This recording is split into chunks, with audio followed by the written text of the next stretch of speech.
Hello मेरे चांद सितारों, एक बार फिर से स्वागत है आपके अपने प्यारे से यूट्यूब चैनल मोहित पांडे क्लासेस पर। तो जैसा कि आप लोग जानते हैं कि इन दिनों हम लोग कर रहे हैं फिजिक्स का महाकुंभ बैच, और इसके अंतर्गत हम लोगों ने अभी लास्ट में सदिश को बहुत ही अच्छी तरीके से समझा है। एकदम जीरो से जीरो पर जाकर हम लोगों ने पढ़ा है बहुत अच्छे से। आप लोग को बहुत मज़ा आया होगा, ठीक है। और आज हम लोग शुरुआत कर रहे हैं एक नए टॉपिक की। आज से हम लोग पढ़ेंगे प्रकाश, जिसको इंग्लिश में क्या बोलते हैं, लाइट, ठीक है। तो चलिए बहुत ही अच्छे तरीके से हम लोग ये चैप्टर भी पढ़ेंगे। तो देखिए, आपको जैसा कि पता ही होगा, कुछ बच्चे तो नए आए होंगे आज के ही इस वीडियो में। इस बैच का जो आज का ये वीडियो है, ये उनका पहला वीडियो होगा इस बैच का। तो आपको हम बता दें कि ये फिजिक्स का महाकुंभ बैच उन बच्चों के लिए है जिन्होंने क्लास 9, 10th या 11, 12th में फिजिक्स को किसी कारणवश नहीं समझ में आया, या कोई भी दिक्कत उनके सामने आई, फिजिक्स को नहीं पढ़ पाए। तो फिजिक्स इस तरीके से उनके सामने हम ये प्रस्तुत कर रहे हैं इस बैच के द्वारा कि फिजिक्स में उनका इंटरेस्ट बढ़े, और एक से एक कठिन कठिन जो टॉपिक होते हैं जिससे बच्चे डर जाते हैं, उस पर हम ज़्यादा कोशिश करते हैं, उसको एकदम बहुत ही सरल तरीके से बच्चों को पढ़ाने की कोशिश करते हैं, ठीक है। तो ये बैच आप लोग समझ में गए होंगे कि किन बच्चों के लिए है, ठीक है। तो चलिए, कोई जल्दबाजी नहीं, प्यार से पढ़ेंगे और फील आएगा पढ़ने के बाद में, ठीक। चलिए, ज़्यादा बकवास नहीं करते हैं, बिकॉज टाइम इज मनी। चलिए, प्रकाश।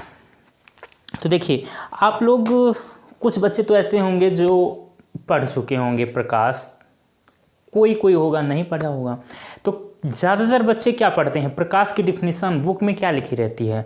प्रकाश एक प्रकार की ऊर्जा है जो हमारी आँखों में संवेदना उत्पन्न करती है। 99% बुक में यही लिखा रहता है।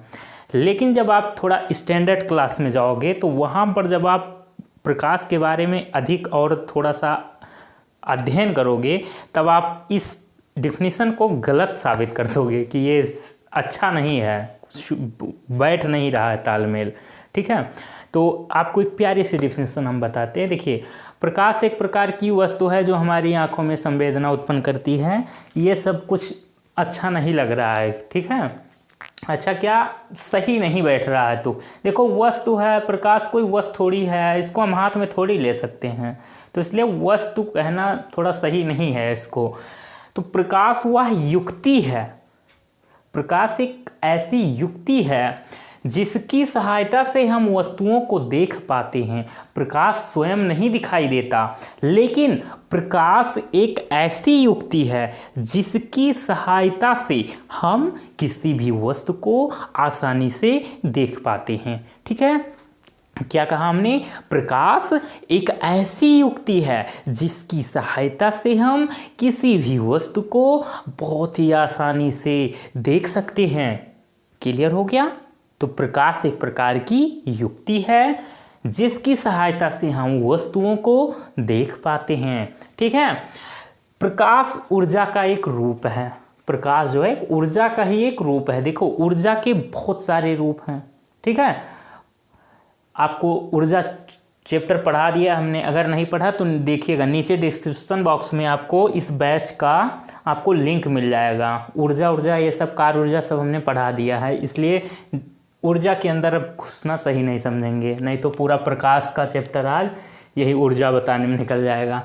तो ऊर्जा क्या है, प्रकाश जो है ऊर्जा का ही एक रूप है, ठीक है।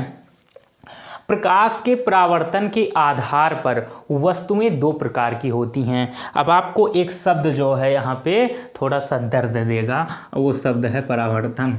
तो बहुत ही अच्छे से इस शब्द का हम पोस्टमार्टम करेंगे, बस थोड़ा सा सब्र रखो हमारे बबुओ। देखो, प्रकाश के परावर्तन के आधार पर, अब परावर्तन क्या है आपको बहुत ही जल्द कुछ ही क्षणों में आपको बताया जाएगा। एक पहली क्या है, दीप्त वस्तुएं। तो प्रकाश के परावर्तन के आधार पर वस्तुएं दो प्रकार की होती हैं। दीप्त वस्तुएं लुमिनस बॉडीज, और अदीप्त वस्तुएं नॉन ल्यूमिनस बॉडीज, ठीक है। तो दीप्त वस्तुएं क्या होती हैं, ऐसी वस्तुएं होती हैं जिनके पास खुद का प्रकाश होता है। ऐसी वस्तुएं जिनके पास खुद का प्रकाश होता है। जैसे सूर्य को ले लो तो सूर्य का अपना खुद का प्रकाश है। आपके जो सामने बल्ब जल रहे हैं उनको ले लो तो उसका खुद का प्रकाश होता है। मोमबत्ती को जला दो तो उसका खुद का प्रकाश है। ठीक है, तो ऐसी वस्तुएं जिनका खुद का प्रकाश होता है वे दीप्त वस्तुएं होती हैं, लुमिनस बॉडीज होती हैं। ठीक है, अब हमने क्या लिखा, वो वस्तुएं जो स्वतः प्रकाश उत्पन्न करती हैं। और अदीप्त वस्तुएं क्या होती हैं, नॉन लुमिनस बॉडीज क्या होती हैं, वे वस्तुएं जो स्वतः प्रकाश नहीं उत्पन्न करती हैं। इनको किस प्रकाश उत्पन्न करने के लिए किसी की आवश्यकता पड़ती है प्यारे। ठीक है, जैसे चंद्रमा, कुर्सी, मेज आदि। अब आप तो कहोगे सर ये क्या बोल दिया आपने, चंद्रमा तो देखते हैं रात में चमचम चमचम चमकता है। एक गनवा भी है, चांद जैसा मुखड़ा तेरा, मतलब चमकता हुआ मुखड़ा तेरा, तो वो सब फर्जी है। चांद जो है, जो चंद्रमा है, उसका खुद का प्रकाश नहीं है, वो सूर्य के प्रकाश से चमकता है बबुआ। परावर्तन, वहाँ भी परावर्तन का खेला है। जब चंद्रमा की जो सतहें हैं उन सतहों से जब सूर्य का प्रकाश टकराता है, उनसे परावर्तन होता है, तो वही परावर्तित किरणें आकर हमारी पृथ्वी पर पहुंचती हैं।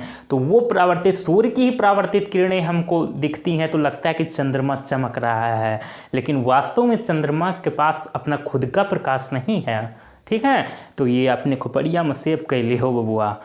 तो चंद्रमा हो गया, कुर्सी मेज हो गया। अब सर कुर्सी मेज क्या कोनो बढ़िया, जैसे कांच वाँच की बढ़िया एक से एक फैंसी कुर्सियाँ जो चमकती हैं, मार देती चौंधा आँखियाँ धराई जाती।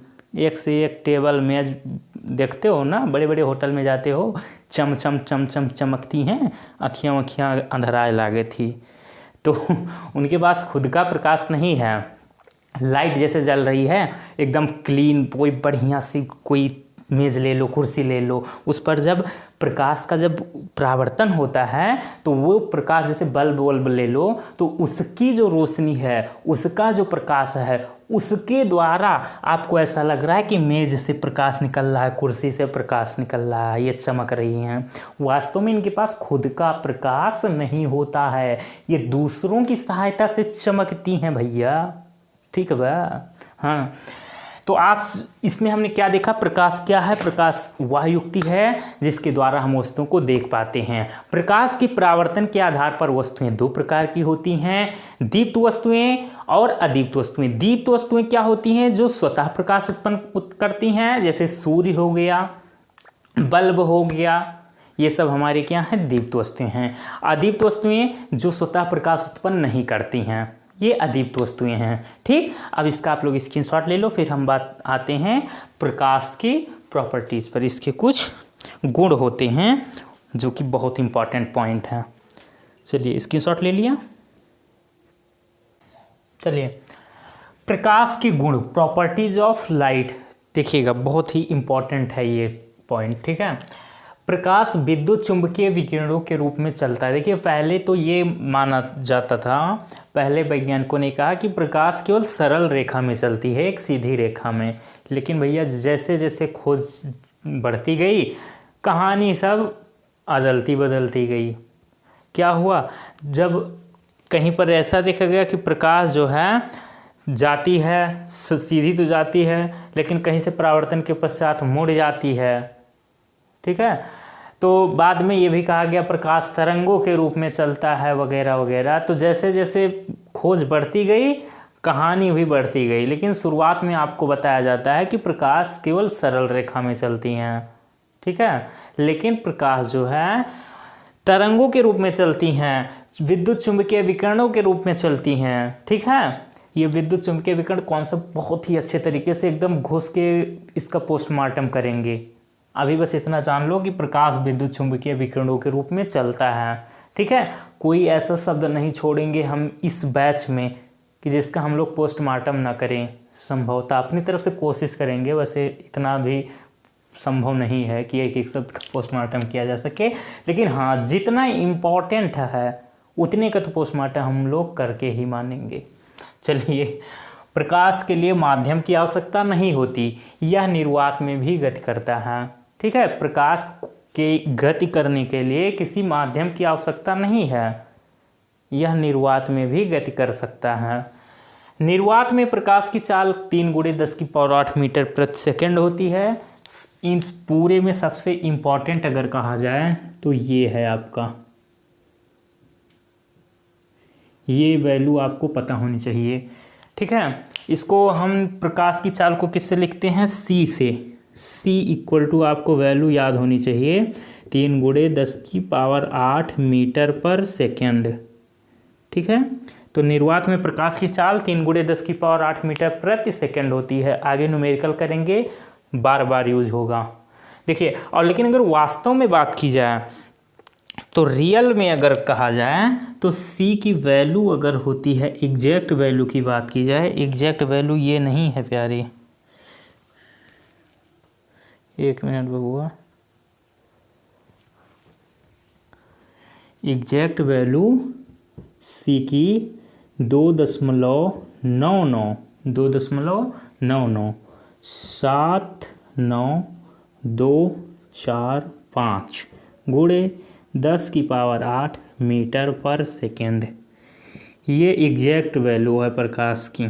ठीक, लेकिन इसको हम इसके लगभग मान लेते हैं। ठीक, लगभग। तो प्रकाश की चाल निर्वात में 3 × 10⁸ मीटर पर सेकेंड। इस न्यूमेरिकल में अगर प्रकाश की चाल की आवश्यकता है तो हम ये वैल्यू रखते हैं। ये रख के कहाँ संभव है यार, जानते हो कैलकुलेशन की क्या हालत हो जाएगी। तो ये कॉन्सेप्ट क्लियर। हाँ, इसको बस याद रखना अपनी खोपड़िया में कि प्रकाश निर्वात में प्रकाश की चाल 3 × 10⁸ मीटर पर सेकेंड होती है। चौथा पॉइंट, जब प्रकाश एक पारदर्शी माध्यम से दूसरे पारदर्शी माध्यम में जाता है तो इसकी दिशा और चाल बदल जाती है। अब पारदर्शी माध्यम और अपारदर्शी माध्यम क्या है सर? तो पारदर्शी माध्यम जो है, ऐसे समझो, पारदर्शी माध्यम ऐसी वस्तु ले लो कि जिसमें से प्रकाश डालो तो पूरा आर पार चला जाए। जैसे ऐसी कौन सी वस्तु ले लें? हाँ, हम आपको दिखा रहे हैं। ये बोतल है आपका एक्वा फ्लेवर्ड वाटर, पानी का बोतल है, प्लास्टिक वाला, 10 रुपये का मिलता है एक्वा का पानी, आरओ फिल्टर। ठीक है, तो इसमें अगर हम प्रकाश डालें एक तरफ से तो दूसरी तरफ से थोड़ी बहुत जाएगी, प्रकाश निकलती हुई जाएगी। ठीक है, तो मतलब ये आपका पारदर्शी माध्यम है। और अपारदर्शी माध्यम अगर बात कर ली जाए तो अपारदर्शी माध्यम के लिए भी हम आपको दिखाते हैं। मान लो ये आपका स्पाइरल नोट्स है, अगर इसके एक तरफ से अगर हम देखना चाहें, ऐसे देख लो कि अगर हम अपनी आँख के सामने इसको ऐसे कर लें और देखना चाहें ऐसे दूसरे तरफ की, कुछ दिखाई दे रहा है? जी नहीं, बिल्कुल नहीं। या लाइट ही मारो एक तरफ से कि दूसरी तरफ निकल के जाए तो नहीं निकलेगी। तो ये अपारदर्शी है, जिससे प्रकाश ना गुजर पाए, और जिससे प्रकाश गुजर जाए वो पारदर्शी। बस इतना सही समझ के रखो, और ज़्यादा समझने की ज़रूरत भी नहीं है आपको। ठीक है, तो पारदर्शी और अपारदर्शी समझ में आ गया।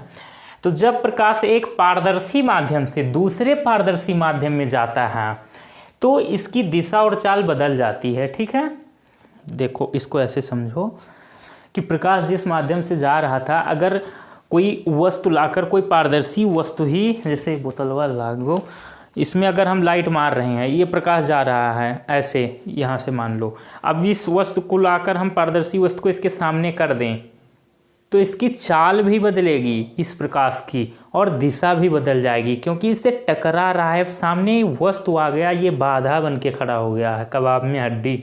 ठीक है, तो चलिए समझ में आ गया। अब 5th नंबर पॉइंट की बात की जाए, चमकदार सतहों से प्रकाश का परावर्तन होता है। वही याद करो, अदीप्त वस्तुओं के उदाहरण में मैंने बताया था कि जब, जैसे मान लो कोई चमकदार वस्तु है, आप मिरर का एग्जांपल ले लो, बढ़िया एकदम चिकना होता है, उस पर अगर प्रकाश डालोगे, लाइट ही आपकी टॉर्च ले लो, उस पर मारो तो उससे प्रकाश क्या होता है, टकरा कर वापस आता है इधर उधर।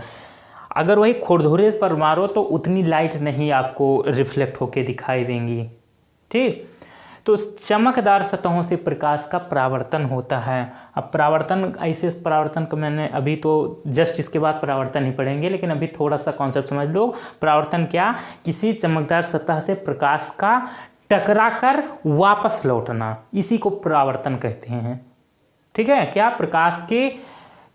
प्रकाश को किसी सतह से टकराकर वापस लौटने की घटना, बस ऐसे समझो। प्रकाश अपारदर्शी माध्यम से नहीं गुजर पाता। जी अभी अभी हमने बताया था। ये नोट्स कहाँ गया, नोट्स को उठाया, रुक जाओ। देखो अगर हम ये क्या है हमारा अपारदर्शी माध्यम है कि नहीं? जी सर अपारदर्शी वस्तु है। अगर हम प्रकाश इधर मान लो ये टॉर्च इसके ऊपर ऐसे जलाएं ऑन करें तो दूसरी तरफ प्रकाश नहीं गुजर पाएगी, लेकिन वही जो आपको 10 रुपये वाला एक्वा बोतल आपको दिखाया था उसमें अगर करें तो निकल जाएगी। तो वही कि प्रकाश जो है अपारदर्शी माध्यम से नहीं गुजर पाएगा। आपके सामने जो दीवार है, दीवार पे लाइट मारो अगर तो बाहर थोड़ी जाएगी प्रकाश, तो ये अपारदर्शी है आपकी दीवार। ठीक है, तो अपारदर्शी माध्यम से नहीं गुजर पाता है प्रकाशवा। ठीक है, चलिए तो इतना कॉन्सेप्ट क्लियर। अब इसमें सबसे मेन आपको ये ध्यान रखना है कि प्रकाश की चाल 3 × 10⁸ मीटर/सेकंड होती है। खट से स्क्रीनशॉट लो एक। फिर आते हैं हम परावर्तन पर। चलिए इस चैप्टर का मोस्ट इम्पॉर्टेंट टॉपिक प्रकाश का परावर्तन, रिफ्लेक्शन ऑफ लाइट। ध्यान से समझिएगा, मज़ा बहुत आने वाला है। तो देखिएगा प्रकाश का परावर्तन क्या है। तो प्रकाश का किसी चिकने या पालिशदार सतह से टकराकर उसी माध्यम में लौटने की परिघटना को प्रकाश का परावर्तन कहते हैं। ऐसे समझो, प्रकाश का किसी चिकने या पालिशदार सतह से, प्रकाश का कहीं से टकराकर किसी चिकने सतह से टकराकर लौट आना क्या कहलाता है? प्रकाश का परावर्तन। ठीक, अब देखो परावर्तन के नियम। तो परावर्तन के 2 नियम हैं बबुआ। क्या? पहला नियम है आपतित किरण, परावर्तित किरण तथा आपतन बिंदु पर अभिलंब तीनों एक ही तल में होते हैं। आपको समझ में नहीं आया पॉइंट, मुझे पता है। ठीक, देखिएगा आपतित किरण, पहले तो देखिए हम एक दर्पण लेते हैं। क्या लेते हैं? दर्पण। दर्पण क्या एक चिकना होता है? दर्पण क्या होता है? मिरर, शीशा चिकना होता है ना। तो हम दर्पण के द्वारा ही प्रकाश का परावर्तन पढ़ेंगे। ठीक है, दर्पण यूज करेंगे। चिकना जो पालिशदार सतह या चिकना कोई सतह, तो इसके लिए हम कोई चिकना सतह के रूप में हम शीशा का यूज करेंगे, एक मिरर का। ठीक है, और प्लेन मिरर, समतल दर्पण। ठीक, तो देखिएगा हम समतल दर्पण पर परावर्तन करवाते हैं। तो देखिएगा ये समतल दर्पण आपके सामने दिख रहा होगा, लेकिन ये अभी दर्पण नहीं है। तो दर्पण बनाने के लिए कलई करना होगा, और फिजिक्स में कलई करने का मतलब होता है ऐसे ऐसे कर दो। ठीक है, ये आगे आपको सीखना है। जैसे गोलीय दर्पण टॉपिक चलेगा वहाँ पर आपको काम लगेगा, बिना कलई किए कार्य नहीं होने वाला। तो ये आपका क्या है? ये समतल दर्पण है, समतल दर्पण। प्लेन मिरर अंग्रेजी में लिखना चाहो तो लिख लो, प्लेन मिरर। आगे देखिए, अब ये जो रेड कलर से दिख रही है ये किरण आ रही है इधर से, ये यहाँ से आ रही है।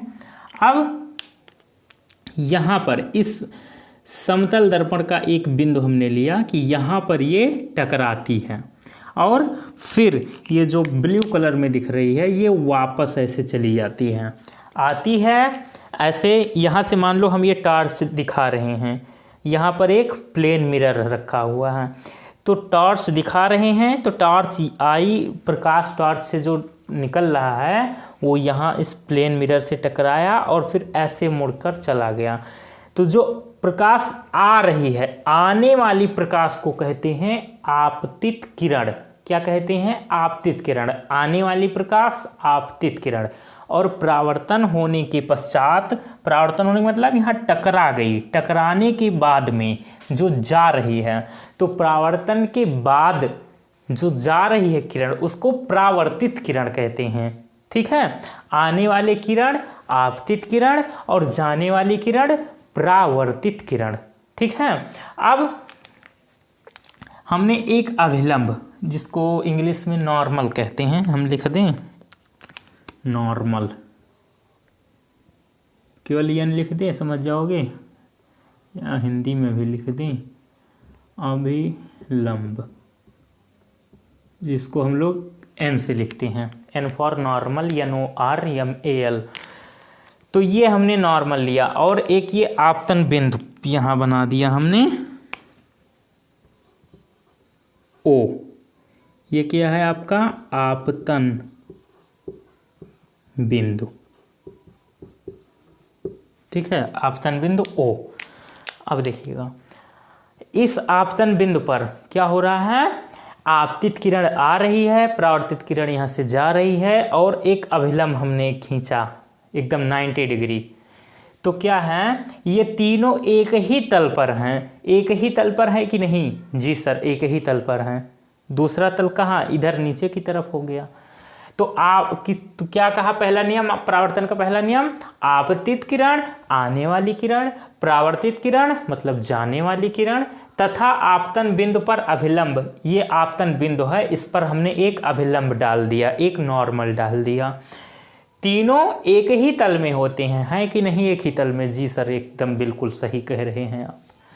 दूसरा नियम क्या कहता है, आपतन कोण I तथा परावर्तन कोण R सदैव बराबर होते हैं। अब आपतन कोण क्या होता है, तो इसमें देखिएगा, जो ये आपतित किरण है और अभिलंब, आपतित किरण और अभिलंब के बीच में जो बन रहा है कोण, वो आपका आपतन कोण है I, ठीक। और परावर्तित किरण और अभिलंब, परावर्तित किरण और अभिलंब के बीच में बनने वाला कोण आपका क्या है? परावर्तन कोण, ठीक।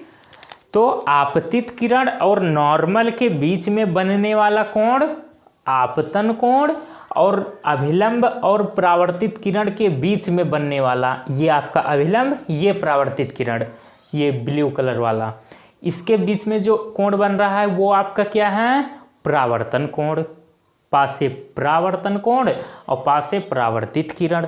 तो परावर्तित किरण अगर अभिलंब के साथ जो कोण बना रही है तो उस कोण को हम परावर्तन कोण कहेंगे, और आज से आपतन कोण, आज से आपतित किरण, और आज से आने वाली, तो आने वाली किरण को आपतित किरण कहते हैं, और आपतित किरण और अभिलंब के बीच के कोण को हम लोग आपतन कोण कहते हैं। डायरेक्ट ये भी पूछ लेता है डिफिनेशन कोई कि आपतन कोण क्या है, तो आपतित किरण और अभिलंब के बीच वाले कोण को क्या कहते हैं? आपतन कोण, और परावर्तित किरण और अभिलंब के बीच वाले कोण को परावर्तन कोण, ठीक है।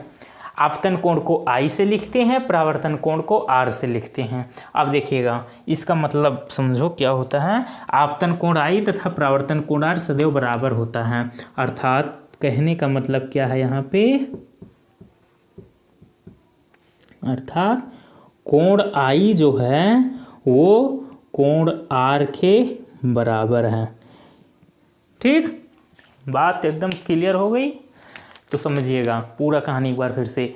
प्रकाश का परावर्तन, रिफ्लेक्शन ऑफ लाइट क्या है, तो प्रकाश का किसी चिकने या पालिशदार सतह से टकराकर वापस उसी माध्यम में लौटने की घटना प्रकाश का परावर्तन कहलाती है। प्रकाश के परावर्तन का नियम, दो नियम होते हैं। पहला नियम आपका क्या है, आपतित किरण, परावर्तित किरण तथा आपतन बिंदु पर अभिलंब तीनों एक ही तल में होते हैं। आपने देखा यहाँ पर एग्जाम्पल के थ्रू, ठीक है। आपतित किरण क्या होती है, आने वाली किरण, जाने वाली किरण को परावर्तित किरण कहते हैं। दूसरा नियम क्या कहता है, आपतन कोण और परावर्तन कोण दोनों आपस में बराबर होते हैं। अब आपतन कोण क्या होता है, आपतित किरण और अभिलंब के बीच में बनने वाला कोण आपतन कोण होता है। परावर्तित किरण और अभिलंब के बीच में बनने वाला कोण परावर्तन कोण होता है। आई होप आप लोग को एकदम क्लियर हो गया होगा। तो एक खट्ट से स्क्रीनशॉट लीजिए आप लोग।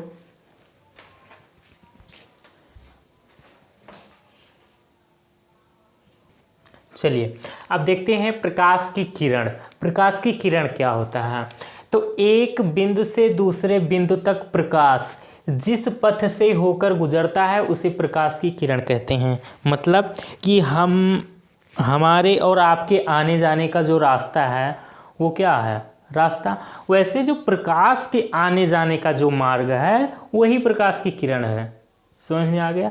आप अपने घर से अपने स्कूल तक जाते हो आते हो किसके द्वारा? किससे? साइकिल मोटरसाइकिल वो जाने दो, चलाते किस पे हो? रोड पे ना। तो जो पथ है, जो रास्ता है हमारे आपके आने जाने चलने फिरने का, वो रास्ता, उसी प्रकार जो प्रकाश है उसके आने जाने का जो है सिस्टम, उसको हम क्या कहते हैं? प्रकाश की किरण। तो वही चीज़ हमने कहा कि एक बिंदु से दूसरे बिंदु तक प्रकाश, मान लो ऐसे समझियो प्यारे, मान लो यहाँ से ले करके यहाँ तक हमें जाना है, प्रकाश को जाना है, तो इस बिंदु से इस बिंदु तक ऐसे जाएगी ये, ठीक। तो एक बिंदु से दूसरे बिंदु तक प्रकाश जिस पथ से होकर गुजरता है उसे प्रकाश की किरण कहते हैं। तो यहाँ से यहाँ तक जाने के लिए ये इस पथ से होकर जा रहा है, तो इसी को हम क्या कहेंगे? प्रकाश की किरण, ठीक है। तो प्रकाश जिस पथ से होकर गुजरता है उसी पथ को क्या? प्रकाश की किरण कहते हैं, ऐसे समझो। और एक ही दिशा में जाने वाले प्रकाश किरणों के समूह को प्रकाश किरण पुंज कहते हैं। एक ही दिशा में अगर ढेर सारी जो है ऐसे ऐसे ढेर सारी एक ही दिशा में जा रही हैं प्रकाशें, ऐसे ऐसे, ठीक, ये और दो चार ले लो, एक ही दिशा में जा रही हों कई सारी, तो उनको हम कहते हैं प्रकाश किरण पुंज, ठीक है। तो वही चीज़ कहा, ये बहुत ही इंपॉर्टेंट है ये वाली लाइन, चाहो तो याद कर लो, मुझे नहीं लगता कि याद करने की अब ज़रूरत पड़ेगी। एक ही दिशा में जाने वाले प्रकाश किरणों के समूह को प्रकाश किरण पुंज कहते हैं। एक ही दिशा में जाने वाले प्रकाश किरणों के समूह को प्रकाश किरण पुंज कहते हैं, ठीक है। ढेर सारी किरणें जब एक ही दिशा में एक समूह के साथ, एक गैंग के साथ अगर जा रही हैं तो उसी को प्रकाश किरण पुंज कहते हैं, ठीक है। प्रकाश किरण पुंज 3 प्रकार के होते हैं। प्रकाश किरण पुंज 3 प्रकार की हो सकती हैं। कैसे कैसे समझिएगा, अब ये बात तो आपको समझ में आ जाना चाहिए। प्रकाश किरण पुंज, ठीक है। तो जब एक से अधिक कई सारे जब आ जाएंगे प्रकाश, तब वहाँ से जो एक से अधिक, अगर मान लो कोई समूह की बात की जाए, समूह मतलब क्या? एक से अधिक। तो जब कई सारी प्रकाश जो हैं एक साथ आ जाएंगी तो या तो इधर जाएंगी उधर, उनका अलग अलग सिस्टम, या तो एक साथ जाएंगी कहीं पे या कहीं से एक साथ आएंगी, यही तो संभव है। और कैसे? या तो झुंड बना के ऐसे जाएंगी सब एक साथ, या तो ऐसे झुंड में सब एक साथ आएंगी, या तो ऐसे ऐसे एकदम मान लो रेलगाड़ी में बैठ के, एक एक रेलगाड़ी में बैठकर एक एक लोग जा रही हैं, ऐसे ऐसे आपस में मिलेंगे नहीं, क्योंकि रेलगाड़ी आपस में ऐसे, अगर 2 रेलगाड़ी बगल बगल जा रही है तो चपक के थोड़ी जाएगी, वो मिलेगी नहीं कभी, ऐसे समझो। तो वो समांतर वाला हो जाएगा किस्सा, समझिएगा। आते हैं सीधा मुद्दे पर। प्रकाश किरण पुंज 3 प्रकार के होते हैं। पहला अभिसारी, अभिसारी मतलब कन्वर्जेंट किरण पुंज, क्या वही जिसको आप कहते हो क्या लाइट बीम, बीम मिस किरण पुंज, ठीक है, लाइट ऑफ बीम। तो कन्वर्जेंट लाइट ऑफ बीम कह सकते हो आप इसको, अभिसारी प्रकाश किरण पुंज को, ठीक है। तो यदि आपतित प्रकाश की सभी किरणें एक ही बिंदु पर मिलती हों, मतलब इसको ऐसे समझो, ऐसे समझ में आएगा नहीं, इसको समझो ऐसे, ये कोई बिंदु है, ये छू छू छू छू, ये यहाँ से जा रही है, ये यहाँ से, ये यहाँ से, ये यहाँ से, ये यहाँ से, ये यहाँ से, ये सभी किरणें 2 2 4 2 6, ये 6 किरण आकर इस बिंदु पर मिल रही हैं। तो यदि आपतित प्रकाश की किरणें, आपतित माने क्या बताया मैंने? आने वाली किरणें, और परावर्तित मतलब जाने वाली किरणें। यदि आपतित प्रकाश की सभी किरणें एक ही बिंदु पर मिल रही हैं कि नहीं, एक ही बिंदु पर मिलती हों, तो यदि आपतित प्रकाश की सभी किरणें एक ही बिंदु पर मिलती हों तो उसे अभिसारी प्रकाश किरण पुंज कहते हैं, ठीक है। यदि आपतित प्रकाश की सभी किरणें एक ही बिंदु पर मिलती हों तो उसे अभिसारी प्रकाश किरण पुंज कहते हैं। एक बार फिर से, यदि प्रकाश की सभी किरणें एक ही बिंदु पर मिलती हों तो उसे अभिसारी प्रकाश किरण पुंज कहते हैं। ठीक है। कन्वर्जेंट लाइट ऑफ बीम अंग्रेजी में इसको कहते हैं। ठीक है। दूसरा अपसारी, सेम इसका उल्टा, इसको डाइवर्जेंट लाइट ऑफ बीम अंग्रेजी में कह सकते हो। इसमें क्या है सिस्टम, यदि प्रकाश की सभी किरणें किसी एक ही बिंदु से आती हुई प्रतीत हों, ऐसे समझो, पापा की परियां ध्यान दो, ये मम्मी मगर मच्छुएं तो समझ जात हैं, खट से दिक्कत आप लोग का हो जात बा। ऐसे समझो, ये छू छू छू छू, ये जा रही ये, इसको थोड़ा सा एंगल पर ले दीजिएगा, नहीं तो ये 90 डिग्री हो जाए। देखिएगा, यदि प्रकाश की सभी किरणें किसी एक ही बिंदु से आती हुई, अब ये इस बिंदु से निकलती हुई प्रतीत हो रही हैं, एरो क्या बता रहा है, इस बिंदु से जा रही हैं, और ये एरो क्या बता रहा है कि ये सभी किरणें इस बिंदु पर आकर मिल रही हैं, यहाँ पर इस बिंदु से निकल रही हैं। तो यदि एक बिंदु पर सभी आकर मिलेंगी तो वो अभिसारी प्रकाश किरण पुंज होगा। यदि एक बिंदु से सभी निकलती हुई प्रतीत होंगी तो वो अपसारी प्रकाश किरण पुंज होगा, डाइवर्जेंट लाइट ऑफ बीम कहेंगे उसको। अब तीसरा क्या है, समांतर प्रकाश किरण पुंज, पैरेलल लाइट ऑफ बीम। यदि प्रकाश की सभी किरणें एक दूसरे के समांतर गतिमान हों, ऐसे देखो, ये जा रही है, ये देखो, इसमें ये सब एक दूसरे के समांतर जा रही है, मतलब कोई भी किरण एक दूसरे से कभी मिलने वाली नहीं है, ये अनंत पर जा चली जाएगी। ठीक। तो अगर किरणें एक दूसरे के समांतर गतिमान हैं तो वो समांतर प्रकाश किरण पुंज कहलाएंगी। अब देखो, किरण पुंज पहले हमने पढ़ा, किरण पुंज को हमने क्या नाम दिया कि किरणों के समूह को किरण पुंज कहते हैं। क्या कहते हैं, किरणों का समूह ही किरण पुंज कहलाता है। अब उनके चलने का, उनके गति का सिस्टम 3 तरीके का हो सकता है। कैसे कैसे, या तो सभी किरणें एक बिंदु पर आकर मिल जाएं तो उनको अभिसारी प्रकाश किरण पुंज कहेंगे। यदि प्रकाश की सभी किरणें एक बिंदु से आती हुई प्रतीत हों तो उन्हें अपसारी प्रकाश किरण पुंज कहेंगे, डाइवर्जेंट लाइट ऑफ बीम कहेंगे।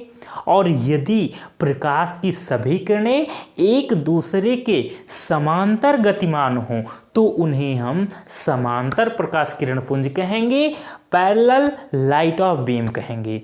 आई होप आप लोग को क्लियर हो गया होगा। एक बार फिर से समझिएगा, प्रकाश की किरण क्या है, तो प्रकाश जिस पथ से होकर गुजरता है, एक बिंदु से दूसरे बिंदु तक जाने के लिए प्रकाश को जिस पथ से होकर गुजरना पड़ रहा है वही क्या कहलाएगा, प्रकाश की किरण।